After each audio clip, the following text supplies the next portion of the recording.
All right, what is up, Colts fans? We are back with another episode of Into the DB Film Room. We're here to talk about Colts and Bills, and going into this week, last week we got through the Jags game. We were saying like, okay, best game of the year from Colts defensive backs, but Mhm. Josh Allen's a different animal than Trevor Yep. Lawrence. Yep.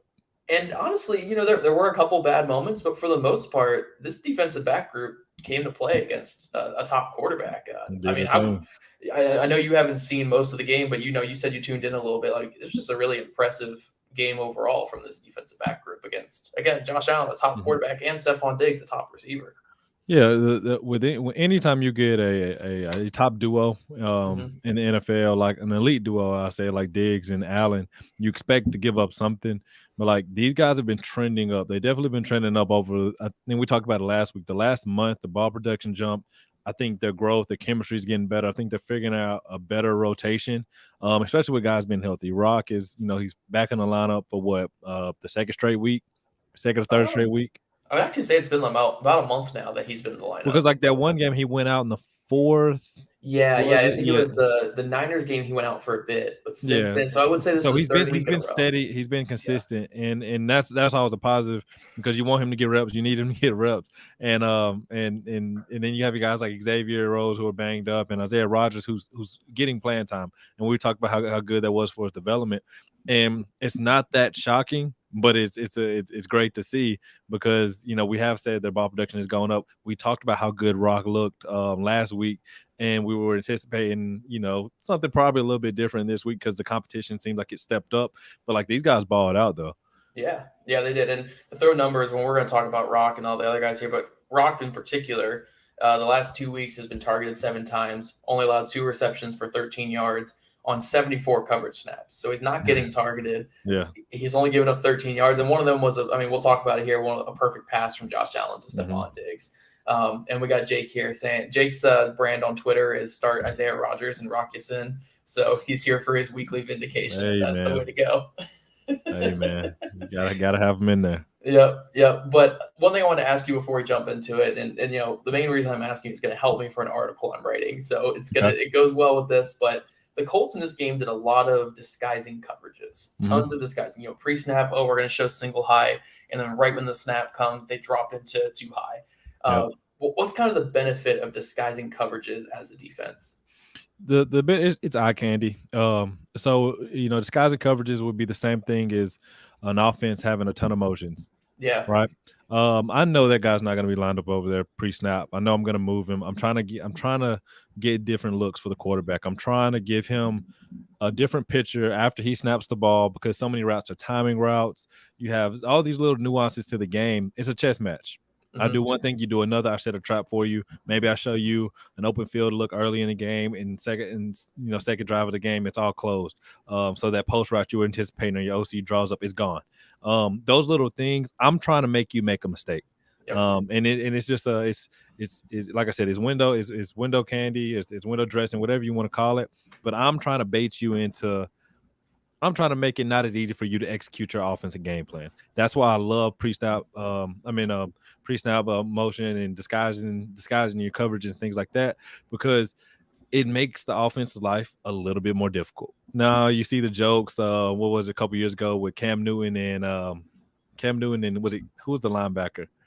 He said, "Oh, you've been watching film." He was like, Oh "Oh, yeah. I know. I think Yeah. things like that, right?" So you see stuff on film, you see communication. There is a game going on, and even though you think it's that simple, when you Mhm. move one or two guys like 5 or 6 yards in a different spot, and this quarterback's checking over here for this guy, and he makes it to his third read, and you're not where you're supposed to be because you're rolling to the flats, and he thinks he has an easy check down, and you jumping for a pick six.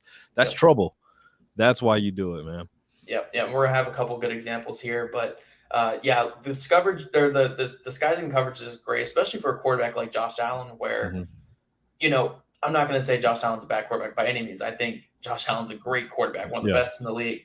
But he's not your Tom Brady or your Hmm. Philip Rivers last year, Still where he young. knows where the mental side of the game is like Hmm. upper echelon elite. He where he can read everything right before the snap. Where he kind of uses what he sees on the field or uses what the offensive coordinator is saying in his ear to, okay, here's where I need to attack on this play. Then if you change it up right when the snap comes, you Hmm. make him think for that extra half second. And then when he has an offensive line that's not been great, and we have the Colts defensive line that's playing a lot better lately, that just adds extra time for that pass rush to get there. And we saw that in this game.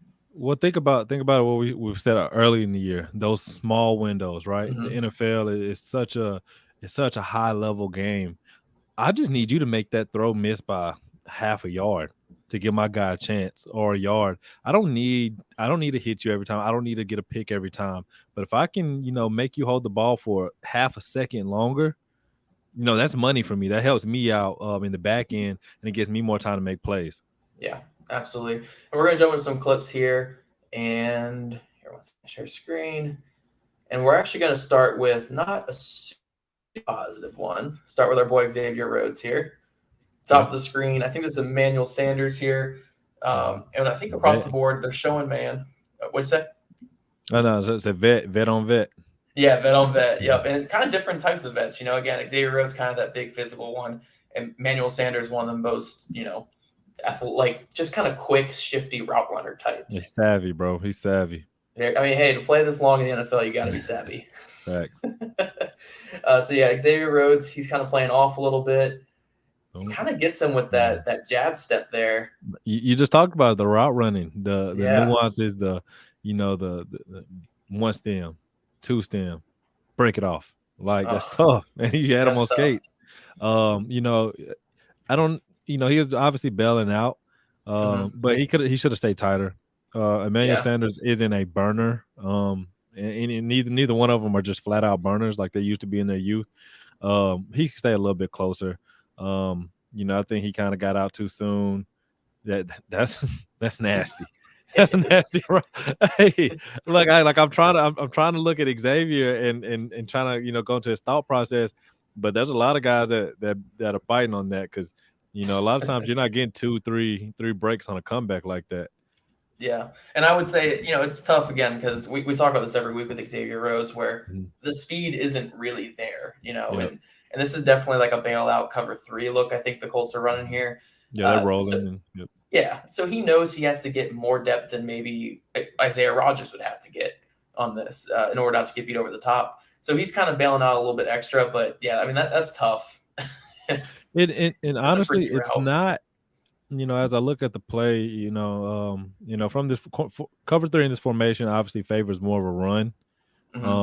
But I believe is that Kenny should get more depth. He turns into his receiver. He should get more depth and elevate that throw a little bit, make it a little harder. And you can see he's right in the area. You want Xavier to stay closer, squeeze it a little bit better. But Kenny, when he reroutes that tight end, because he's trying to jump a pick, you can see his eyes right there. He wants him to throw that seam. And if he gets more depth, Josh probably elevates that throw and makes that throw a little bit more difficult for Allen to make. Yeah, that's kind of just that tight window we always talk about with the NFL. Allen's able to do this better than almost any other quarterback because his arm is just so insane. Cannon. Yeah, where that ball, I'm not saying this is a tight window throw or anything, but maybe Kenny gets out there a little quicker. This is another quarterback, but because this is Josh Allen, that you're not getting out there at all. Yeah. No, he's gonna put it there. Yeah, so just a great throw and then a really great route. I mean, that's the biggest takeaway. That's just a nasty route on the outside. For all the people that wonder what separation is, it's that. People would say, well, how do you judge a receiver's ability to separate that? When you can turn 2-3 yards into 6, that's separation. Absolutely. And guys, just throw my disclaimer out there. I forgot to throw it out there when we jumped into the film. If you guys have any questions or comments throughout showing the film here, we will get to them after the clips. I can't see the comments while I'm going through the film here, so we will jump into them after we're done here. But next clip, we got a good one. We actually got an interception. So, getting that ball production, that stuff that we talked about earlier in the season, not having that ball production, we got a nice little interception. And I have Rockison circled. He's not the one who comes away with the pick. I also circle George Odom here, but he's moving, so it's a little tough to circle him. But this is 3rd and 18, a little bit of a longer developing play. Rock gets good press right here, kind of disrupts the route. But I just love how he's undercutting this right here. He's staying underneath it. He's playing 6. He knows he's got the safety over top. And by playing inside right here, it gives Odom the chance to come over the top and make that pick. Yeah, definitely. They it's like 2-man right there. His job is to stay underneath, and that's teach tape for running 2-man or trail technique right there because he knows he has help under over the top. So I don't have to. It makes my life easy as a DB when all I have to do is trail, play the low hip, and break on out, in or out breaking routes. Deep, my safety has it. So, great job by him. Reroute, squeeze, doesn't fall for the fade. Boom, easy money right there. I love that. Yep. Just great all around. I just, this is something that people don't talk about like enough when it comes to a play like this, where yes, George Odom makes a great play. Like, don't get me wrong, Yep. George Odom jumping this, great play, but the corner needs a lot of credit for a play like this. He kind of makes this play possible. Yeah, if he doesn't do his job, if he bites on that stem right there initially, he probably has a better chance to catch that ball. But he's inside. Allen feels like he probably has to put that ball into a tighter window, and Odom sees it. And it comes down to it's always teamwork. Interceptions, whether they're floaters out there to nowhere, the D line getting pressure, the corner getting coverage. There's more than one person doing their job, so you can get that ball off or make that play at least. Yeah. And, just the thing that we do, because we've got so many questions in the past about this Colts cornerback room and stuff, and can they play more press man? Can they play more man? I just love this type of play because, they're beating the hell out of these receivers. Look at Xavier Rhodes up here, just making that tough. Kenny in the slot against Stephon Diggs, making it tough. Sticky. They're just beating the hell out of these receivers, and this is what good press looks like. It's making it tough, making life tough. I'm trying, like the last play, when I'm in man, any type of man, I'm trying to make those windows extremely tight for this reason right here. I want, when they throw a football, I want it to be tipped in the air to get a pick. I want a pass breakup. I want that quarterback to force things that he wouldn't naturally do because there is nowhere else for them to go. And that's why I'm excited about these young corners for the Colts. When you look at Rock, when you look at Isaiah, or you look at Kenny, those guys are all playmakers. And the thing is, it's obvious we've been looking at the safety position. Like, is that the missing piece? If they had an elite safety or they had a top tier safety, with the way that the D line's playing, this defense could like truly be elite. Yeah. And they kind of showed flashes of being elite this past weekend. 15 points allowed to the Buffalo Bills that's no joke. The Bills are a very good offense. Them and my fantasy team are hurting. Yeah. I stacked Allen and Diggs in one of my other leagues because I was like, all right, I'm gonna be happy or sad, regardless. So I think Diggs had 2 touchdowns though, so I was at least good there. But and I got Pittman, so it balances out. Glad I wasn't playing Jonathan Taylor at least. Yeah, that's true. That's true. Boy. Yeah, but this coverage across the board. Again, it's 3rd and 18. The pass is coming, so it makes it a little easier. But across the board, this is just lockdown coverage. It's just so physical across the board. That's that. I love that. And then still it with a pick. That's beautiful stuff. Yeah. Something that we were not seeing much of early this year. Nope. So this is the play I was talking about where we say just a perfect ball from an elite quarterback and receiver beats you. We got Rock on an island by himself, Stephon Diggs up top. He's got a little help to the inside. I think this is going to be Odom right here. But for the most part, he's got this whole area one-on-one with Rock. And I don't think Rock really makes too many mistakes here. He just kind of gets his toe stepped on by Diggs. I think he gave up too much ground. Just right off the line, just wasn't physical enough. Yeah, we talked about it early in the year. It wasn't Rock. Rock tends to do that. That's how he plays press, right? And he'll get physical more so into the route, as opposed to off the line. I don't like the amount of ground he's giving up in the red zone. Different situations. Second, third down, and open field, and somewhere else in the red zone. You have to make him go around you. You have to make him go through you, not around. He gives the ground. He opens up a little bit. There's no hands there. He doesn't make contact with Diggs until 7-8 yards or 8-9 yards. He's in the end zone. You lost. Diggs is too savvy. Great throw. He's still in position right there. He recovers great. I was actually paying attention early in the route. But if you look at the end of the route, he finishes great. But he has a chance to truly dominate this route if he gets hands on him or gets in a better position earlier. At least don't give up ground in the red zone. It's too little space. The errors that you make in the red zone are crucial to how the play is going to end out. Yeah, and I know so many different schools of thought when it comes to press technique. There's the Mhm. motor and mirror, which we're kind of seeing here from Yep. Rock. There's just straight up mirror. There's the step kick and being physical right at the top here. Do you think that could be like a coaching type of thing though, where like the coaching prefers you to play press one, or in your experience with coaches, are coaches typically like, do whatever works for you, just don't get beat? A lot of times. So the good ones I've been around, they teach you all those techniques. Okay. Different coaches I have their favorite. Um, but if you talk to any elite corner, they know that they have to have multiple tricks in their bag, Yeah. right? I want to have different tools in my toolkit. So, because like a guy like Stephon Diggs, Devontae Adams, Keenan Allen, cool with that press technique you're using in the first quarter may work, but it won't work in the second because they're gonna adjust. I'm gonna adjust. You know what I mean? Um, I think he probably needs to switch it up a little bit. I think if I'm watching film, I know just from us doing this show how Rock plays press. You know Mhm. what I mean? And if I can notice it from here, how do you think those savants, those football savants that play receiver or the It's route true. the route salesmen are looking at it too? I think Diggs knows that he can take Rock upfield because Rock's gonna run, and it's not a knock on him. But I think once he got him to the end zone, he realized, oh, I got him. Boom. You know what I mean? And he's comfortable doing that because that's what he does. He kills people with routes. Yeah. Yeah, I mean, it is just once it like I agree. Like, yeah, he should definitely get more hands here. But once it gets to right here, I mean, Oh this yeah, is he's just a back in. He pinpoint throw. broke. Yeah, he broke. Minimal separation right there. Rock did a tremendous job even closing on that to make Yeah, that hard of a throw. If that throw is a little bit inside more, it's probably an incompletion. yep, Great ball by him. Great route. That I say it all the time. That's tough. yep. That's tough. Hey, that's cornerback play in the NFL, and Hey. and this is just another thing with Rock, where again we praise him each week. We talk about his growth. We talk about Mhm. how well he's playing. We got a couple more clips in here, but there's still steps to go for him. Yeah. He's not completely there yet, but it is that positive growth we're seeing, and it's just kind of cleaning up a couple things like this. And we are kind of seeing. I think this is the second clip this year where he's been impressed man in the red zone and just giving up a little too much ground. Yeah. So hopefully the next step for him is, recognizing that on tape and saying, I got to start taking away that ground. Mhm. Can't make it so easy for these receivers in the red zone.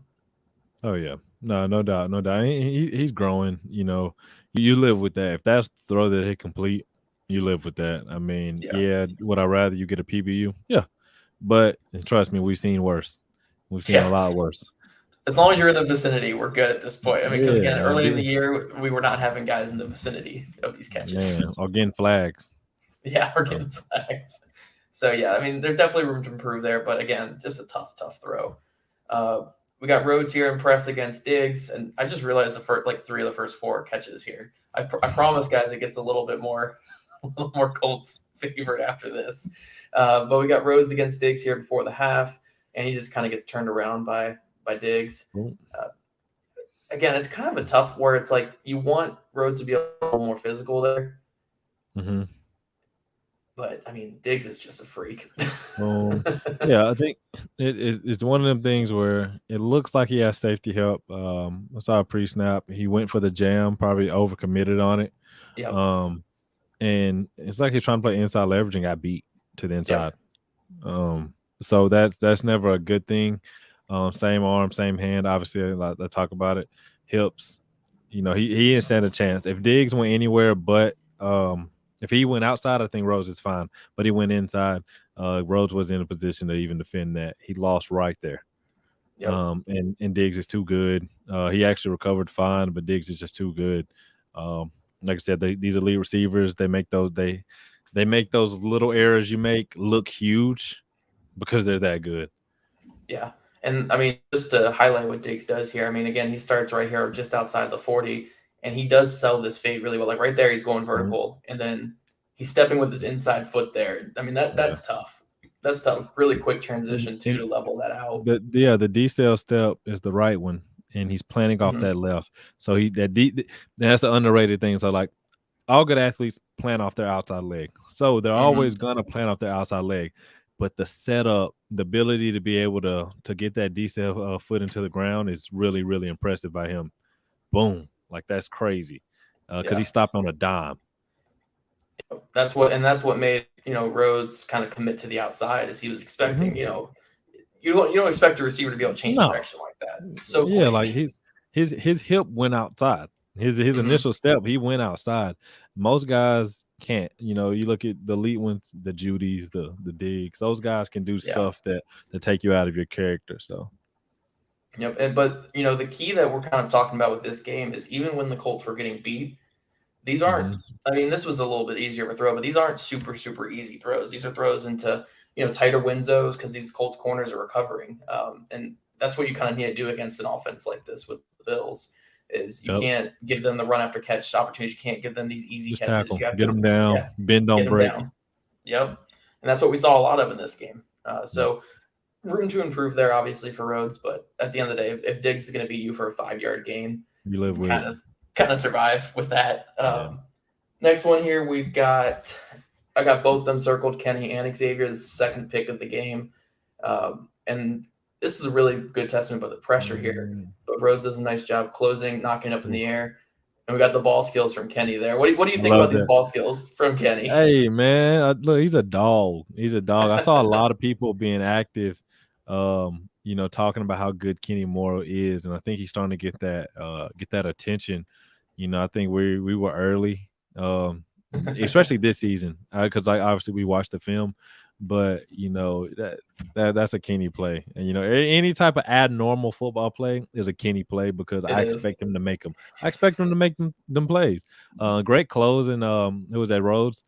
Yep. Yeah, he looks like he closed well on that ball. Kenny's sitting on sticks, plays a good job with it. Yep.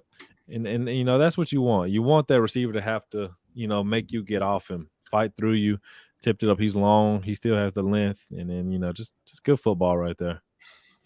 Yeah, love watching this play live here. And it looks like Kenny is supposed to be carrying this guy here. He sees Allen coming back here, and in typical Kenny fashion, he peels off and comes back over to this one. He may have supposed. It almost looks like he's in zone, and it looks like he's supposed to deliver that guy to the post. I see that now. Yeah, it looks like he's handing it off here. Yeah. I mean, a good job either way. I mean, I never know with Kenny because early in the game, it looks like he was a hooker or defender, and he was carrying the seam vertical. So, he's a football player. You live with it. Every now and then D coordinator scratches his head, but all the plays he makes up for it. Yeah, just great all around here. And like I said, we're getting the ball production now from this defense. Loving it. And then, this was the one that killed me. Isaiah Rodgers. And this is where we're going to bring up the disguise coverage here. So pre-snap here, because you haven't seen these clips, and that's what we've kind of done this week and last week. What do you think the defense kind of coverage-wise is running just from this pre-snap look here? Well, it's open. The middle of the field is open right now. So we have a two-high look, but you have a safety rolling down. So I would guess cover 3 if he's going to roll. Just pre-snap, some sort of cover 3. So they're showing that too high and stuff like that, but he is kind of rolling down a little bit, and they are going to roll off into 3 here, and they're going to have Rocky Sin pulling back. The safety's going to come middle, and he's going to flow over top. And you kind of Isaiah Rodgers down here, he's getting this little flat here, and I think, and this is just a great job here. He's sitting on this underneath route, and then he comes back into this window here, just so close. No, he's so athletic though, and you see it. He flashes so many times, like early in the year when he had that pick. Boom, he's twitchy. He might be the cleanest of the group, but like watch this plant, watch this little jab he does to change direction. Ready, right boom. There, yeah. Yeah, I love that. Like that's great athleticism right there. He's so twitchy and wired up, but he's got to make that play, man. He's a freak. He's got to go get that. I know. Good breakup. Yeah, this is the next drive after that last interception, so it just would have been an even bigger statement. But the Colts rolling into that cover 3 from the two high look, threw off Allen a little bit, made him think a little longer than what he had to, and then Rodgers just making. Yeah, that's what we used to call we called it cloud. But it's different because they're rolling away from the speed. So they're rolling away. We typically did it to the receivers. Is this Diggs at the bottom? Yeah, it's the Diggs at the bottom. So that makes sense. And we would also roll it to the dominant receiver. That way you have a hard corner, and down here you have a safety, your backside safety rolling cover 3 over the top. Your receiver to the field is rolling to the middle, and the other corner is rolling over.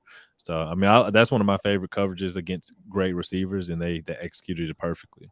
Yep, just pinching him to the sideline with the safety in the corner here.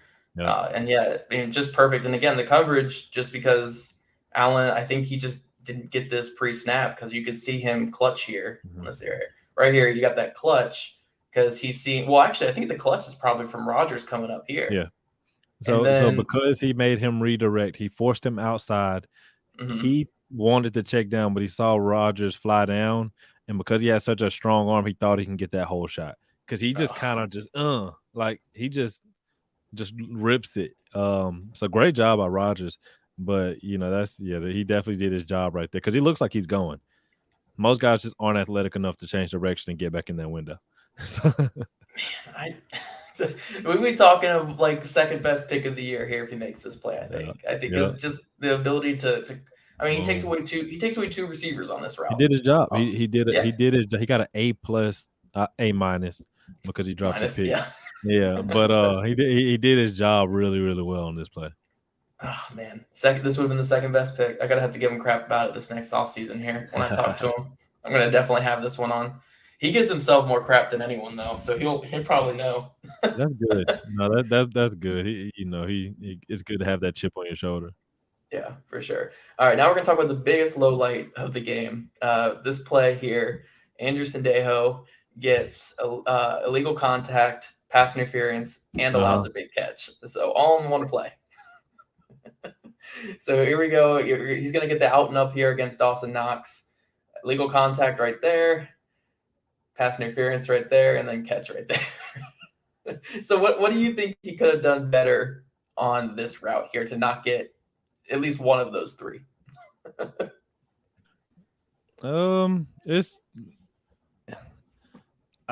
Get your head around. Yeah, I would say get your head around and make a play on the ball. I mean, but that's easier said than done. So, he's not in a horrible position right there. But when your clock gets sped up, the bullets get to flying. Weird things happen. Yeah. The biggest thing, because I actually had someone ask me, like, how is this different from Rock Ya-Sin's play against Jamal Agnew last week, where Ya-Sin didn't turn his head to the ball, but he was able to still get the pass breakup. The biggest thing is just not making the contact when you're going. Like, don't get me wrong, you still want to pinch him, but right here you don't want to get into his body and kind of. That's what refs will always throw that. When you're not turning and you're into his body. Well, when you make a football play, they give you a little bit more credit, but he's off balance from the jump. Yeah. So his clock, there's no telling what's going on. He has no clue, where the ball is, what's going on, because he lost balance. So he's trying to catch up and go. He's basically going, oh shit, oh shit, oh shit, oh shit, and then he's like, oh shit, he's coming back for the ball. Incidental, but that's a weird one. Because who was that? Knox. Yeah, Dawson Knox. Yeah, Knox, big physical corner, he lost the physical part of it, the matchup part of it. And there's not a whole lot you can do there. The better athletes tend to make better plays on the ball. But he lost right there on the 25. I'll say he lost there on the 25 when he lost balance. And from there, it was just downhill. Yeah, just a rough one there. I mean, overall, fine game from him. We didn't have to talk about him too much, but that was definitely the one that everybody was pointing out after the game. And it probably looks worse on TV. Looking here from this angle, it doesn't look horrible because he made him go through him. He just got out muscled right there. And then he's falling off. Yeah. And I don't think that wasn't a great throw. If it was a better throw, I don't think he gets that flag. Yeah, I think there's another good pass rush up front. Let me see up front. Yeah, they're typically they're barreling down. I mean, it's a good thing he didn't, have to. But if the pass rush doesn't get there, I mean, it's kind of a plus negative right there. Because if the pass rush doesn't get there, maybe he drops it in the bucket, maybe. But no, it's a good job by the D-line. Tough ball to adjust to by Sendejo. Yeah. And this one I figured would be your favorite of the game here because it shows that communication that you love. We got Rock down here. He's a press man in the red zone against Emmanuel Sanders. Outside man. Yep. Beasley's going to come down here in motion, and then I want you to look at Kenny and Rock here with the communication here. So look at Kenny per usual with his communication, telling him to get out there, and then immediately take it away. It's completely. I love completely that stuffed. Yeah, that's so.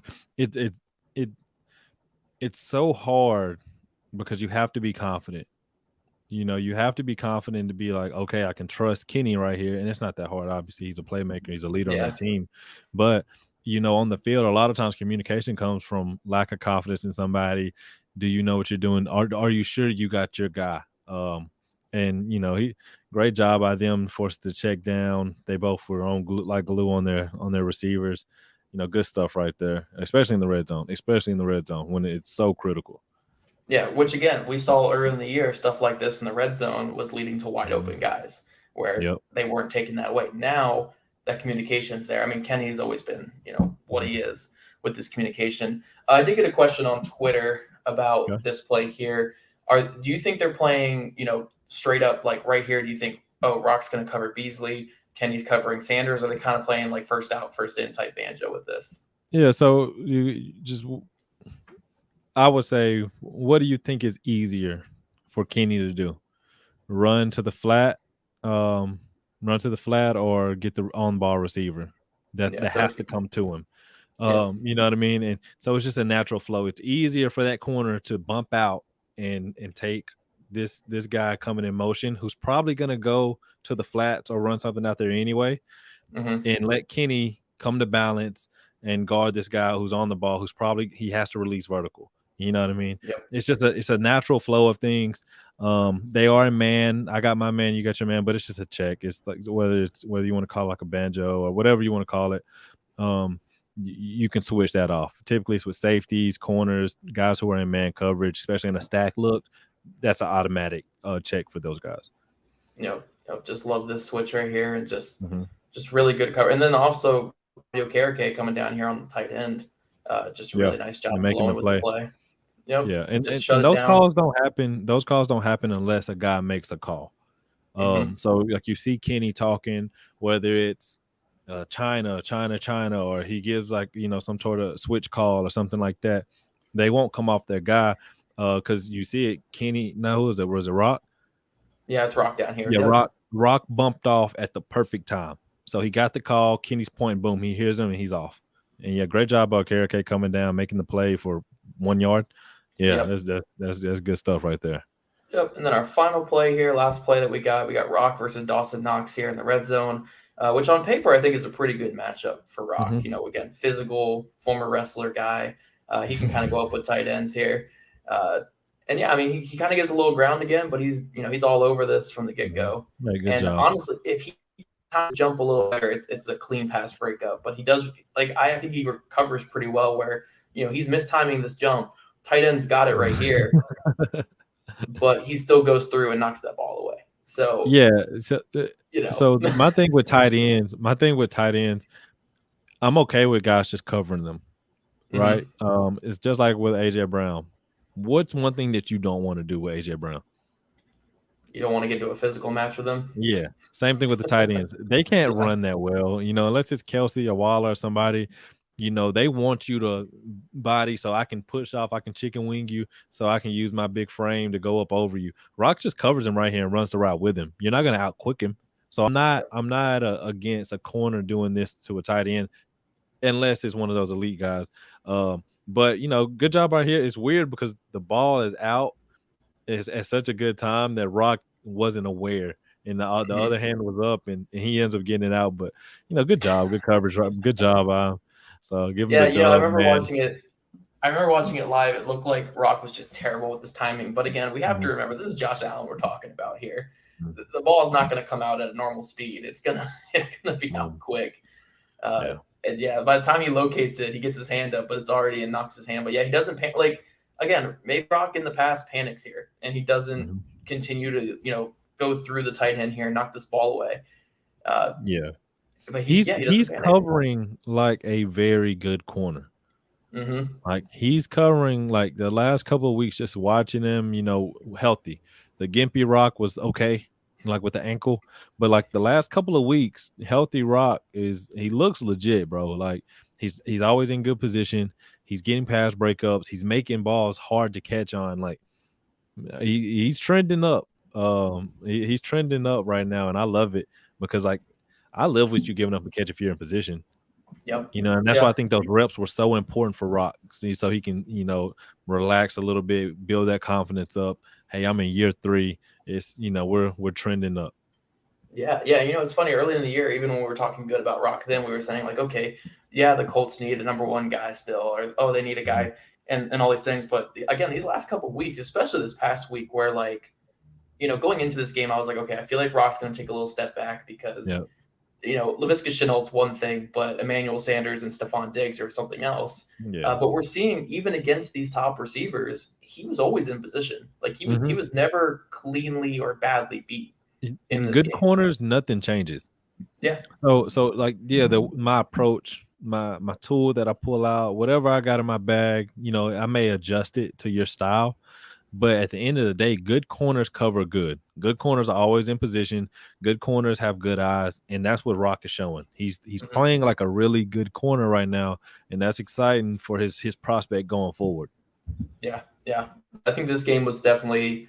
I think in my like post game notes article, or whatever, I said it might be the best game of his career just for Mhm. that point alone. Where it's like, I think this is the first time in his career where he was going against top guys or really good receivers, and he looked like a legit corner. Yeah, First he time in his like he career I can won. say that. Yeah. Yep. So I was very encouraged with this, and again, I'm going back to kind of my this might be a down week for him because it's Mike Evans and Antonio Mhm. Brown and Chris Godwin this next week. Everybody has a But bad week against him. yeah, yeah, even if he had an awful week if Mike Evans goes off for 3 touchdowns against him this week, Mhm. it's about how he responds after that. I'm not going to say, Yeah. throw out every bit of good tape he's had this Mhm. whole year because Mike Evans, a top 10 receiver in the league, Well, toasted him a couple times. well, he's won more than he's lost. So good Yeah. corners when you pull up the top corners, right? What's he typically like a 50%, 47%, for the top guys, 47% and below. Um, Mhm. he's won way more than he's lost, just from what I've looked at Yeah. on film. Where he's got 1 flag, couple pass breakups. No, you take that all day. He's playing like a corner that you draft in the first, second round plays. Yep. For the first time. For the first Yeah. time. We're finally seeing that. And it's just great. Got a couple comments and questions here throughout. Our boy Matt, per usual. I'm sure it's due to his injury and his age, but I've noticed Rhodes has been in off coverage a lot, even when all other corners are in press. Um, and he's still a couple yards further on the ball. That might just be the design of the coverage they're doing Mhm. there, though. I don't know if that necessarily, like, I don't, if this call was for him to be in press, I'm sure he wouldn't just go rogue and stay in off man coverage. Yeah. you know, Yeah, and I'm sure it's something is that I'm sure he's doing his job, but I also think that they're gonna make calls and talk and game plan for things like that. Hey, like we talked about, I don't want Xavier Rhodes pressing fast receivers. hmm And so maybe they adjusted some stuff to where Xavier's not in a horrible position where he can come back to the ball as opposed to run downfield because he's drawn a lot of flags. He's given up a lot of yards. So let's protect him a little bit. Let's give him a hook curl defender, a flat defender, or something, and let him use his big body to break up balls. Yeah, absolutely. I think that's exactly what's going on with that.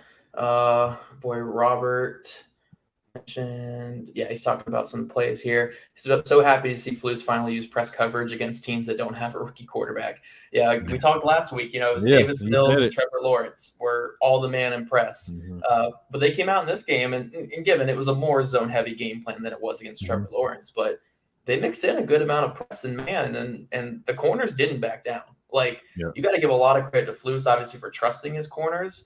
Mhm. But you got to trust these. You got to give credit to these corners for they stepped up against again, really good receiving group, one of the best Oh yeah. receiving groups in the Well, league. Well, that's what you talked about, like when we talked about getting them all on the field. Like Yeah. I may, and just for the legs purposes, right? I may have Isaiah and Rock, but if I don't have anybody to spell them, I don't need 3 or 4 really tied corners out there on the field. So I think having the horses, having the bodies back. Xavier was banged up early in the year. Rock was banged up early in the year. Now these guys are healthy, and I can mix up a little bit more. Man, they are playing a little bit better football. That's probably why I think it's a little combination of everything. So it is good to see though. You definitely mentioned it last week. Yeah, and it's great too because I think this week, all these guys were healthy. Rocky Sin was healthy, Xavier Rhodes, Isaiah Rodgers, all healthy, and I think Rodgers got up to around 50% of the snaps.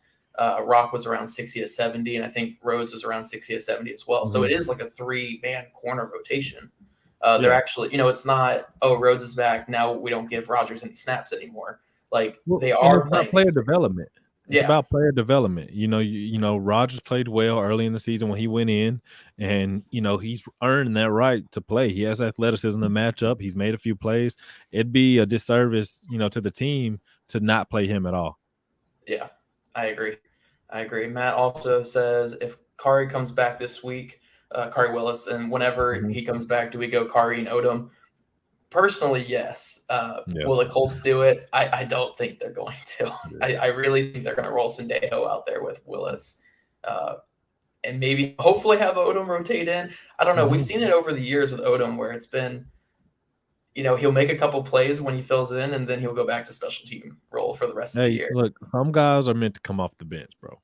Maybe he's just the 3-point shooter. Put him in for 2 threes and a foul or 2, and then you get him out. Maybe that's maybe that's his role. And maybe he's that shooter that gets hot and drops 5-6 threes, and then we don't see him for another 3-4 weeks. That's fine. All the positive impacts we can get from this secondary, we're welcome all of it.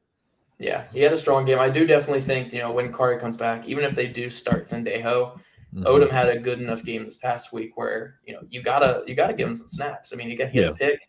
He had another one that was a near pick that I didn't throw in here because it was just a short throw. But a near pick, had a couple nice plays. So he definitely earned a snap.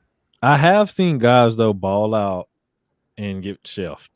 I don't know how many games if he's fully active, but they do. Teams will shelf a guy, for whatever reason, and we may not see Odom ever again for this season. But the NFL is a weird place, man. It's a weird business. I think he has, I want to say, in maybe like 6 or 7 career starts, he has like 5 turnovers forced. He just doesn't get out there. Ball hawk. Yeah, I think it's 2 picks, 3 forced fumble, or maybe 3 picks, 2 forced fumble. I don't know, something like that. No, that's impressive. That's definitely impressive. Yeah, he always makes plays. Like he could beat every now and then, but he makes some plays. But maybe you want to have Sendejo out there because you already have Kenny, you already have Leonard. If you have too many guys who are going for the big play, then we're gonna have huge ones giving up. So yeah. So I don't know. Personally, for me, Odom's such a better athlete too that I would rather have Odom. But I don't know. Let's see. They're talking a little bit here about the Colts safeties playing similar position or playing different positions. With the Colts, they don't really have a free safety, strong safety. They just have very interchangeable safeties. And it should be like that. When you go, most teams, if you look across the board in the NFL, there's not a ton of strong safeties. The game has changed. The Landon Collins of the world, all those guys. You need to be able to play free and strong. That's why these teams are drafting these versatile guys. I talk about them a lot, but you look at the guys like Xavier McKinney up in New York. He's a guy who plays safety, very comfortable in the box, but he's productive on the back end. I want that. I want a Derwin James. I want a Minkah Fitzpatrick. I want those young guys that are coming to the league that are scheme versatile, so I don't have that issue. They can do 3 spots. So if Sendejo is only a free safety, why would I not draft a guy who can do free, strong, and play the nickel spot? Yeah. I think it was a couple years ago for me that I stopped grading them as free safety, strong safety. Like it's just safety like that. Because if you're only a strong safety, you're going to get knocked for that now. Because it's like being a possession receiver. You know what I mean? It's like, okay, like, we'll have you on the team and there's a spot for you, but I think I need you to do everything. How are your special teams if you're a strong safety? How are you at special teams? About to say you better be good at them. You better be great at them because that's what you're going to be doing. You don't limit yourself. If any young guys happen to watch this, if you're a safety, work out like a corner, play football at safety. Yep. Jose Cuevo here says we have to go Kari That Odom. dude That dude 42. number 42. That dude 42 is horrible. You know, buddy, Jesus. I recommend going back and watching our Jets one that we did. That one was a little worse than this one. Yeah. This is baby.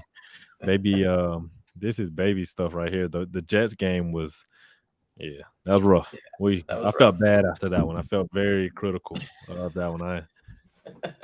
I mean, look, they gave up 30 points to Josh Johnson. We're supposed to be critical of that one there. Facts. Very all facts. Matt says what I would do to get a dude like Diggs to play along Pittman. Yeah, I think every team could say that. Well, we missed the TY window. That's all that happened. I know. That's all that happened. Like if we imagine TY with a young Michael Pittman. That's all it was. You just missed windows. For as good as Diggs is, T.Y. Hilton in his prime, he was a nightmare for defenses. Yep. He absolute nightmare. Rogers drop reminds me of his interception from earlier in the year. Yep, it was pretty identical. I was thinking that. I was like athlete. It was pretty similar too because it was him again sinking and kind of coming back. I think he's probably just really good at some guys.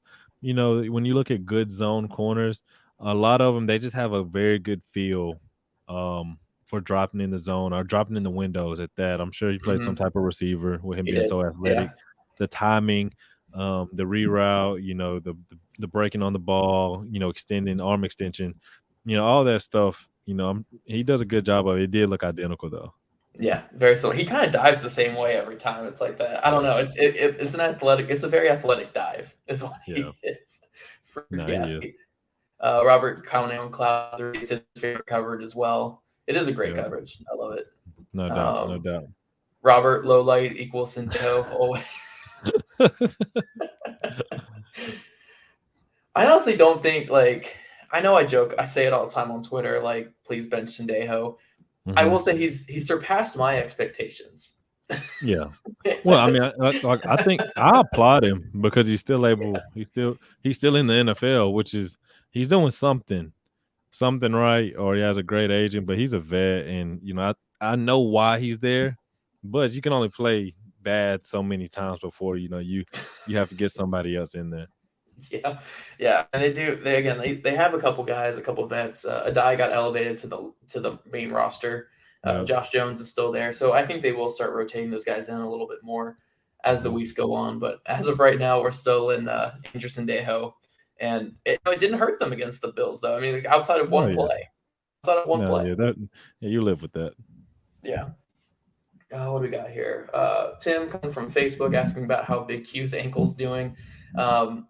I haven't talked to him recently, but he's kind of one of those psycho guys, though, like most NFL players, where I don't think it even matters if his ankle's even attached anymore. He's still going to play.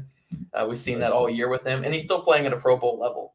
You get shots and so many other things, man. Like you get all them shots, and you got to be a little crazy. You want to get your game checked, all that stuff. Unless you're injured, not hurt. Unless you're injured, and in some cases, them guys they do play injured. I'm sure he'll be all right, man. They got good doctors and a lot of medicine for him. Yeah. And then Tim, just because you're from Facebook and we love getting all those Facebook people, what's going on with Marlon Mack? Are the Colts saving him for the stretch run? I think Frank Reich said it best the other day in his press conference, where the reason why Marlon Mack's being scratched is he doesn't play special teams, and it's unfortunate. But the other thing is you've got the best running back in the NFL right now. Yeah, nobody asks where Derrick Henry's backup is. Yeah, you know what I mean. Especially because the Colts also have Nyheim Hines. He's going to get his snaps. Where is Marlon Mack going to get these snaps? And we've had this fan base clamoring for weeks. Oh, give the ball more to Jonathan Taylor. Give the ball more to him. Mm-hmm. Well, he's fourth in the NFL in touches right now. If you want to keep giving him the ball more, Marlon Mack's never going to touch the ball, which he isn't. I like Marlon Mack. I was a big fan of him. I think he's come such a long way in the NFL. But for me, outside of a couple touches for Nyheim Hines, I don't want the ball not being in Jonathan Taylor's hands on the ground. Yeah, and I mean honestly, no knock on him, but how often do people call for the third option at receiver, at running back?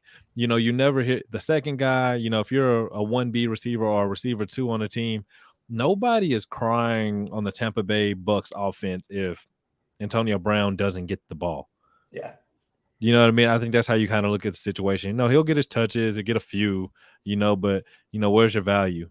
Are you a special teams guy? Do you have some trait that we just need? But when you look at Jonathan Taylor and Naheem Hines, that's everything you need and then some. Everything. Yeah, and that's what you want. That's the combination you want. And if the other guy comes in, Mac in this case comes in, then you give him a carry or two. But there's no need necessarily. Yeah, but Marlon Mack done a lot of good things for this team in the past. Yeah, it's just kind of past time. His time here. Yeah, and I wish they would have traded him for something, or I wish some team would have bid at the trade deadline so he could be somewhere else. Like but Seahawks. Yeah, Seahawks somewhere. Hopefully after the year, some team gives him a contract and he's able to pick up somewhere else and kind of get back on his career. But yeah, it's unfortunate. But again, that's football. You get hurt and you lose your job, and that's what happens. Business, man. Yeah, it's business. And then Jake here. Now that Rock and Rodgers have been rightfully vindicated, turning my campaign to Jesus. Sendejo. Coming, hey Sendejo, they're coming for you, dog. They are. I just think about the good times in Minnesota. That's it. He was a fine safety, very fine safety. He was good. It's past his time, man. It's past his time. Yeah, and Robert also added he wants all the range when it comes to safeties. Yeah, Kyle I completely Hamilton. agree.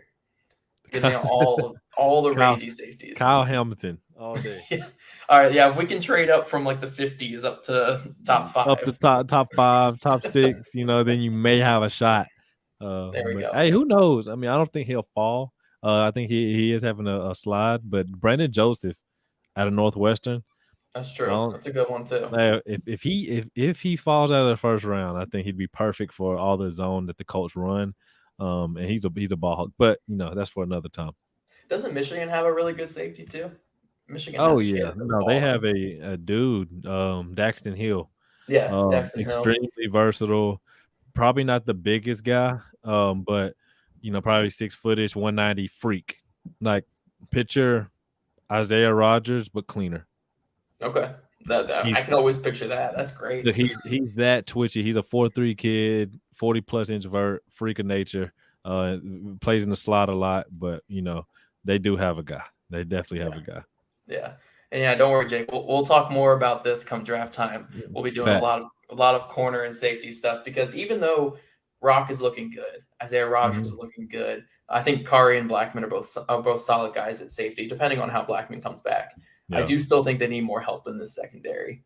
And maybe even if my mindset has changed, like if Rock can be that guy who can punch number 1 receivers a little bit, I still think they need a bigger guy who can move. They kind of have. You can never have too many. Guys. Yeah, that's true. That's true. You can never have too many DBs. Like honestly, like if I have 5 dudes who are legit, I think if you ask most corner coaches, they want 4 guys. And then at safety, you probably want 3.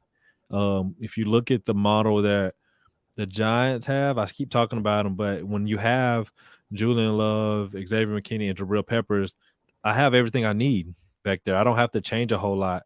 But I think the Colts would definitely look at Carolina. They just added dude on dude on dude on dude, and it's probably going to pay off for them because you can never have too many good cover guys.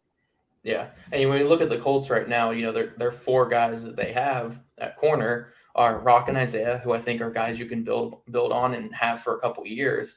But then it's Xavier Rhodes and TJ Carey, who are both on 1-year deals. Yep, probably not coming back. So you probably need to add another vet and then also bring in a young guy to make that 4. And then at safety, again, Julian Blackman, Kari Willis, but is Odom your 3rd guy going forward? Sendejo is definitely not your 3rd guy going forward. Yeah. So is it Odom? Do you want to go with someone else? And where's Julian Blackman going to be from his Achilles injury? And you always can pick up a guy late. If you do your job, you can grab a quality player in the 4th, 5th, whatever it may be, especially on the back end. Well, the Colts just cut their 5th round safety that they took in this draft. You got to find a better one. I do. Hey, you know what? It's always great when they acknowledge their mistakes early. What did you? I'm actually curious. What did you think of Sean Davis out of Florida in this past? Yeah, I could have. No. Yeah, I wouldn't draft him. No. I talked to some people down there. He can't cover in man. Yep. So I told people that the Senior Bowl wasn't high on him when I did my scouting report on him at Same. all. Talked to some people around there that are familiar with him. He's a physical guy, athletic guy that flies around, but he's not a great football player. I don't think you So could tackle. I don't think you in could the tackle fifth, me. I can't believe they took him in the fifth. They just took a shot on the athlete, I think is what it was. But I think Watch, who was trust there? your eyes because Derek he can't. Derek Forrest was there, and I thought Derek Mhm. Forrest was a decent safety. Well, Uh, who was it? I think when you look at safety, I think you need guys who are consistent. mhm. And safety is one of the things where you have to look at what the college is asking them to do.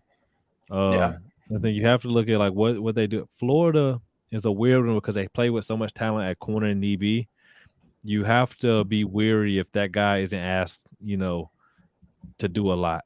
You look at Dean at Florida. When's the last time Florida put out an elite safety? I know you it's don't true. scout the school, or don't scout the helmet, but you have to ask, when's the last time they put out a legit safety? They put out corners, they put out D linemen, but are Yeah, you gonna go to you could have grabbed a guy like Nasir Dean or somebody from Florida State. yeah, Athlete, big, rangy. That was the wrong pick for them. yeah. Here's the pick before them was Jamar Johnson. Two Okay. picks before them was Derek Forrest, who I like Derek Forrest. Um, who else do we have here? The USC guy, who I'm not even going to try his name, was a couple picks later. Hufanga, Talanoa, Yeah, Hufanga. yes. He's okay. He's box guy to me. Hmm. A lot of special teams value. I think he's playing something for the 49ers. We actually did a breakdown with what's the guy? I can't remember his name. My bad. But he writes for USC and stuff Okay. like that. Me and Croc did one.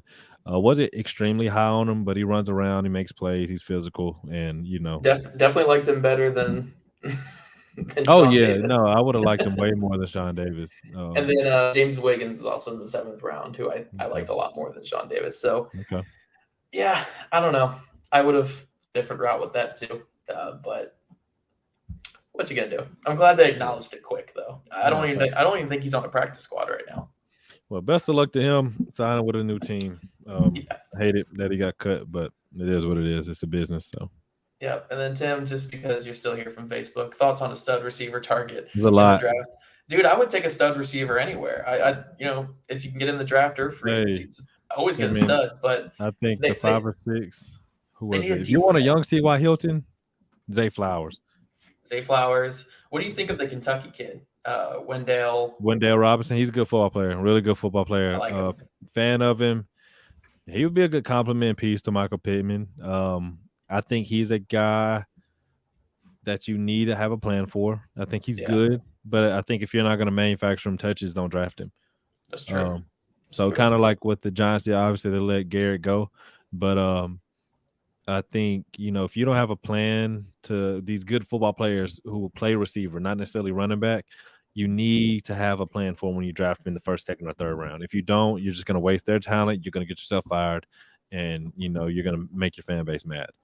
Yeah. But yeah, no, young Ty, you got who is it? There's a lot of talent. If you want, when you see Ty, I think smaller, twitchier receiver. This class isn't the same in that category from the last 2 years. A lot of bigger bodies, a lot of good receivers. There's a couple at the top when you look at Dotson and those guys, but I'm a big Zay Flowers fan. I think he's twitchy. I think he brings that same skill set. Yeah. I wish that kid from Pitt was old enough. The young one. Yeah, Yeah, Addison. Yeah. they just named him, David Bell, and Jameson Williams were all finalists for Blitnikoff. I know Colts fans are going to hate me for saying it, but I would give it to Addison. I think he's been a stud Yeah. this year. I think when you look at the Blitnikoff, I think because you look statistically, he's up there. Him and Williams are the two most explosive receivers in the country. Tick for tack. I think you have to look at, obviously, competition matters, but I mean, Bell's been doing it against top guys though. So, yeah, I mean, and Bell's really good. It's weird that Jameson's the only one on a good team. Pitt's okay. They're not bad. Good quarterback play. That obviously helps out. And then Jameson has really good quarterback play. I think the top two are Addison, Williams, Bell. Bell's good, but he gets so many manufactured touches. Mm-hmm. It's hard to because you're just like, okay, feed him, feed him, feed him. I think Jameson has like 55 receptions, and Addison has someone like 60-ish. So they're super, super explosive with it. Bell's more of a volume guy. Yeah. It'd be cool to see how that one goes there. Yeah, Tim, there's going to be some guys in this draft. I wish Jamison would be there in the second round, but I don't. I think he hopped out of that area about a month ago. He ain't going to be there. Or Dotson, if Dotson were there, but he's not going to be there. Their stock is super high right now, and they're so good. They're so fun to watch. Yeah, I mean they're probably two of the top 3 receivers in this draft. Yeah. And then Matt, last question here because we're over an hour mark here. But I know OSU receivers, they take each other's targets. They're literally feeding off each other. Like the fact that when you look at it, Garrett Wilson is my favorite of the 3. Nigba is very good, but I think he's going to be okay. He's going to get knocked for the separation stuff like a lot of those guys do because he's not a burner. Very, very polished receiver. Olave is a very complete receiver, a little bit older. But, yeah, they take each other's touches. Like Olave was a semifinalist, so he was one of the 10. Wilson and Nigba were not, and Olave was 3rd on the team in reception and yards, but he led them in touchdowns. It was crazy. But they feed on each other. It's just like Bama a couple years ago. Jerry Jeudy won the award, but Ruggs had like 13 touchdowns or something, or 11 touchdowns, and then Devontae Smith had like 200-300 yards against Ole Miss or something weird like that. But then it took Waddle getting hurt for Devontae Smith to win. Yeah. If Waddle doesn't get hurt, Devontae Smith doesn't win the Heisman or the Biletnikoff. Yeah. Or even you look at Jamar Chase when he won it. Justin Jefferson had like 1,600 in that year too. Like 18 touchdowns. 18. Yeah, that's what it was. Yeah. What? Like I think Edward Hilaire had like 500 yards receiving too. Terrace Marshall had like 600-700. Like it made zero sense at all. Like if Jamar Chase didn't have the touchdown production, he doesn't win. But Joe Burrow in that offense was clicking so high that it's weird. We're in a weird space where all these talented receivers are going to the same school and they're all getting the ball and they're all very good and it's fun stuff to watch. Yep, absolutely. Well, guys, we veered off from into the DB film room to some draft stuff. That's a little sneak peek of what you guys are going to get this offseason. But we do appreciate you guys tuning in again here. Tim gave us the like on Facebook. He made us work for the like, but we got the like from Tim on Facebook. Okay, we appreciate you. We appreciate you. Appreciate you guys joining in, and hopefully, the Colts continue this kind of hot streak that their DBs are playing with this huge game. Yeah, lock us in. That's I love that's that. the nickname. That's great. That. We've been saying that for years now, and hopefully, now it's finally looking like it. It was kind of more of a joke earlier, but facts. Hopefully they continue this here against probably the best receiver. I mean, I don't even want to say probably, definitely the best receiver group when healthy. They're juggernaut. Yep. So hopefully they can continue this next week, but we'll be back here next week to break all that down, guys. So thank you for tuning in and join us next week for another episode of Into the DB Film Room.